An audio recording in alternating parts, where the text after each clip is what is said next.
Lagi insiden bot pendatang asing tanpa izin parti melanggar bot ronda maritim Malaysia untuk melepaskan diri.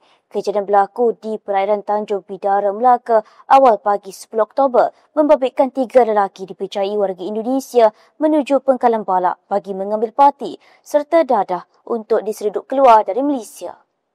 Pengarah Maritim Negeri Melaka dan Negeri Sembilan, Kapten Maritim Salihuddin Zakaria berkata kejadian berlaku sekitar jam 4 pagi. Hasil maklumat risikan mengesan pergerakan mencurigakan sebuah bot dari Pulau Rupat, Indonesia dipercayai ingin memasuki perairan Malaysia.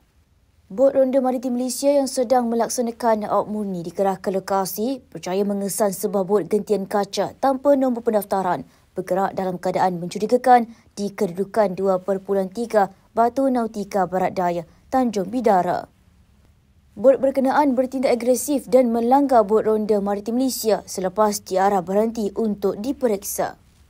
Ketika kejadian, 2 daripada 3 suspek bertindak nekat terjun ke laut bagi meloloskan diri, manakala seorang lagi suspek warga Indonesia berusia 37 tahun berjaya ditahan selepas bot berkenaan hilang kawalan dan terbalik. Suspek telah dibawa ke Jatim Maritim Negeri Melaka dan Negeri Sembilan untuk siasatan lanjut di bawah Akta Immigration 1959 Palang 63 kerana memasuki perairan Malaysia tanpa kebenaran. Operasi cari lamat turut diaktifkan bagi mengesan 2 lagi suspek yang terjun ke laut semasa kejadian.